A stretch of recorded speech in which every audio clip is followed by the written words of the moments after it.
Bonjour à tous et bienvenue à cette session d'information.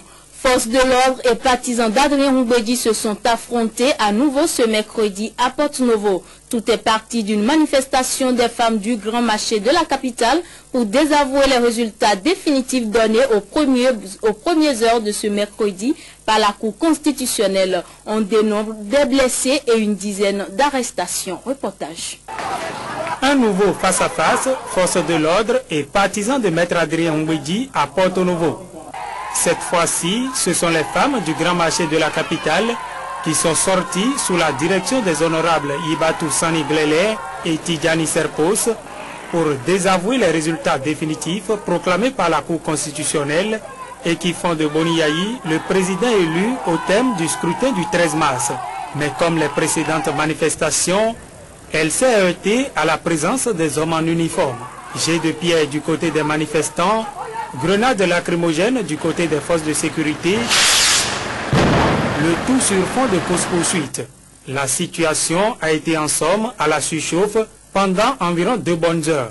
Vous voyez bien ce qui se passe dans le pays, l'injustice, c'est pourquoi les femmes sont sorties et ce sont les femmes du marché, les mains nues et les policiers envoient des grenades lacrymogènes. Cette répression nous ramène à une situation jamais vécue dans notre pays. C'est nouveau pour un pays démocratique.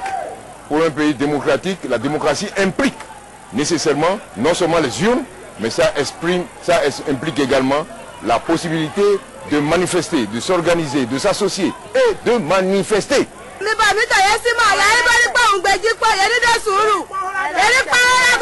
Finalement, les forces de l'ordre ont eu raison des manifestants. Le bilan au terme des affrontements fait état d'une dizaine d'arrestations, quelques blessés et un pare-brise d'un véhicule de patrouille policière sérieusement entamé par les pierres lancées ça et là.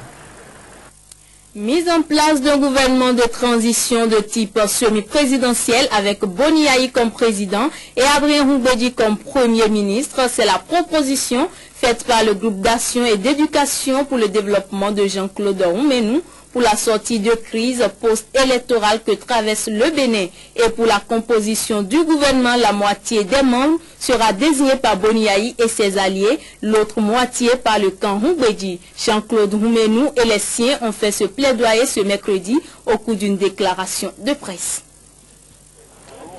Les élections présidentielles du 13 mars dernier en République du Bénin continuent de faire couler beaucoup d'encre et de salive. Ce mercredi, quelques heures après la proclamation des résultats définitifs par la Cour constitutionnelle, le groupe d'action et d'éducation pour le développement est monté au créneau pour faire un plaidoyer quant à une sortie de la crise engendrée par les élections présidentielles.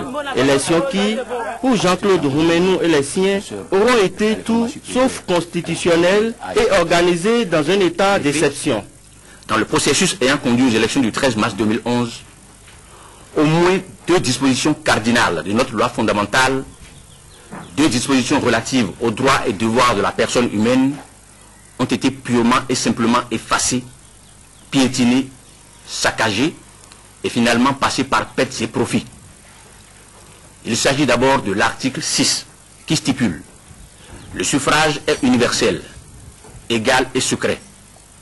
Sont électeurs dans les conditions déterminées par la loi tous les nationaux béninois des 2 sexes, âgés de 18 ans révolus et jouissant de leurs droits civiques et politiques. » Ensuite, il y a l'article 26 dans son alinéa 1 qui dispose « L'État assure à tous l'égalité devant la loi sans distinction d'origine, de race, de sexe, de religion, d'opinion politique ou de position sociale. » Selon le groupe d'action et d'éducation pour le développement, le seul pouvoir démocratique qui puisse représenter intégralement le Bénin est et ne peut être que celui qui unit, additionne et conjugue la majorité politique essentiellement nordiste et la majorité politique essentiellement sudiste. C'est pourquoi nous proposons que le gouvernement de transition soit un régime de type semi-présidentiel, avec un président, chef de l'État, et un premier ministre, chef de gouvernement, avec les pleins pouvoirs sur le modèle de la transition Kérékou-Soglo de 1990 à 1991. M. Yahibouni sera président de la République et M. Adrien Humbedi, Premier ministre. Pour la composition du gouvernement, la moitié des membres sera désignée par Yahya Boni et ses alliés, et l'autre moitié par Adrien Humbedi et les siens. Les portefeuilles régaliens et... Les militants du syndicat national des enseignants reversés du Bénin sont désormais mieux aguerris pour la lutte syndicale. Une séance de formation initiée à leurs intentions par la Confédération générale des travailleurs du Bénin, CGTB, leur a permis d'appréhender les techniques de négociation et de dialogue social. Les échanges ont eu lieu ce mercredi au lycée Bianzin à Porto-Novo. Qu'est-ce que c'est que le syndicat? Les militants du syndicat national des enseignants reversés du Bénin à l'école du syndicalisme. L'objectif est d'apprendre à utiliser les différentes méthodes de lutte syndicale pour défendre valablement l'intérêt du groupe. Pour donc outiller ces élèves circonstanciels, le corps professoral constitué pour l'occasion des têtes de pont de la Confédération générale des travailleurs du Bénin a axé son enseignement sur les techniques de négociation collective et de dialogue social. Il n'y a pas de génération spontanée en syndicalisme. Il n'y a pas de génération spontanée. En ce sens que vous deux, il y a des gens tout à l'heure qui ne savent même pas ce qu'on appelle le syndicat.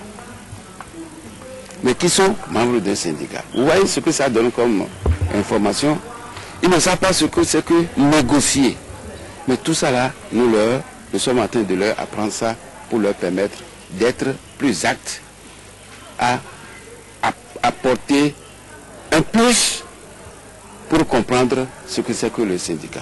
Fortifiés par les enseignements reçus, avec à la clé l'expérience partagée des aînés, les militants se disent désormais aguerris pour la lutte syndicale. Le syndicalisme a toujours des revendications de lutte en permanence. Et après l'ultime âme, la grève dont tout le monde connaît, donc il faut négocier avec le patronat.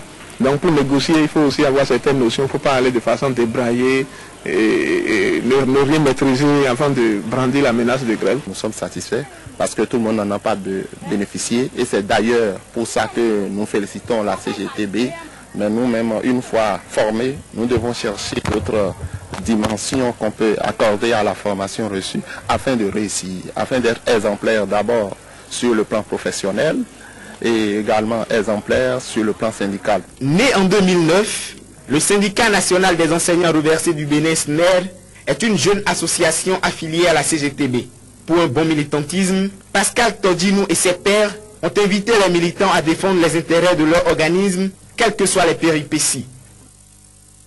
Première session extraordinaire de l'année 2011 à la mairie de Boycon. Le conseil communal a discuté des questions de développement. Il était également question pour le maire et ses conseillers de s'entretenir avec les responsables communaux de la Mirena en vue de la correction des imperfections enregistrées lors de l'élection présidentielle.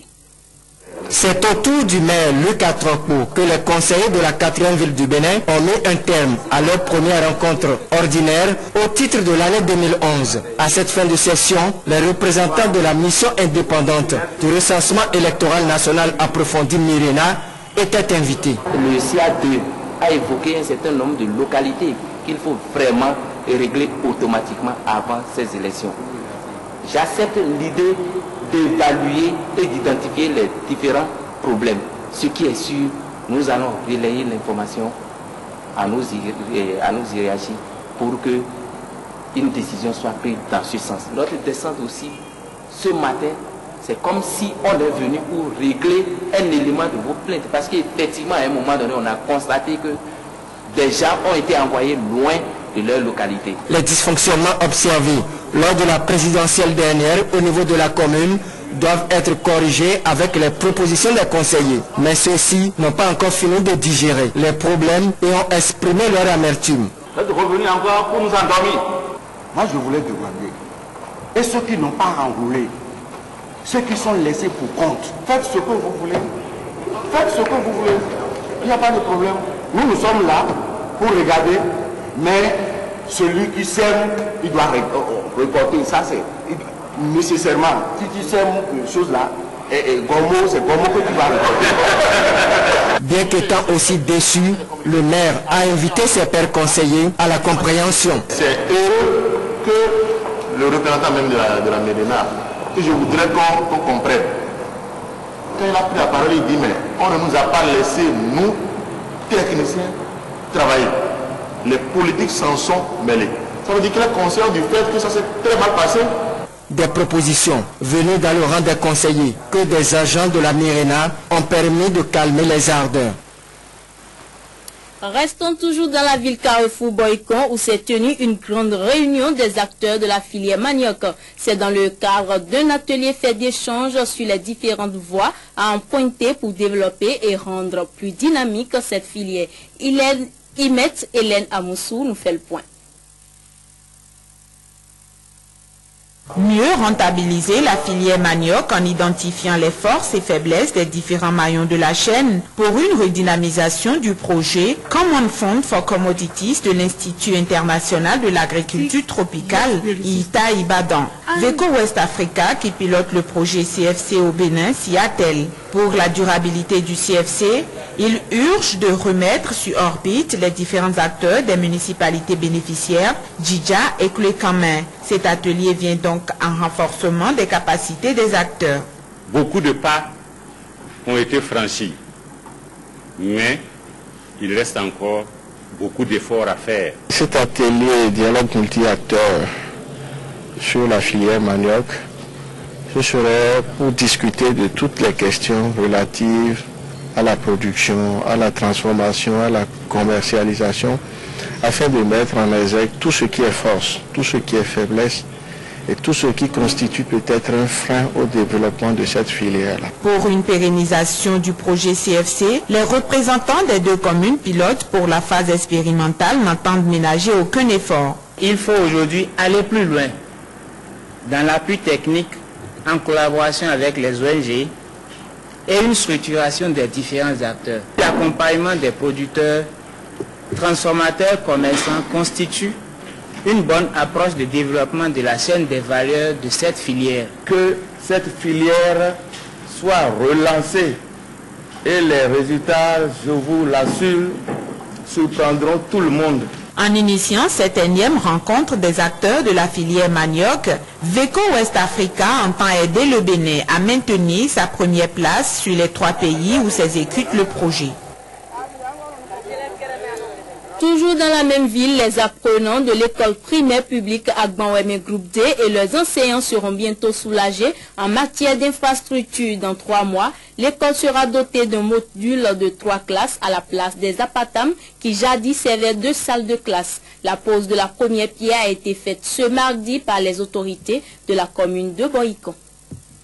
C'est un module de 3 classes, fruit du partenariat entre la commune de Boycon et celle helvétique qui sera érigée pour une meilleure condition de travail des apprenants et des instituteurs, des usagers du groupe D de cette école primaire publique Agbanweme qui n'avait jadis pour cadre de travail que des apatams croulant sous l'effet des intempéries. Et c'est à juste titre que la directrice a remercié le maire et son conseil. Madame la directrice du groupe D, votre école vient de bénéficier d'un don d'un module de 3 classes. Comment puis-je mesurer la grandeur de cette joie qui m'anime à l'instant même? C'est le lieu de remercier M. Kedezume Norbert.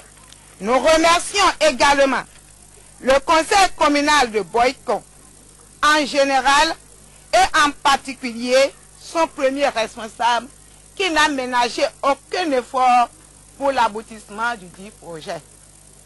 Cela témoigne de l'intérêt qu'accorde Monsieur le maire au problème de l'éducation dans sa juridiction.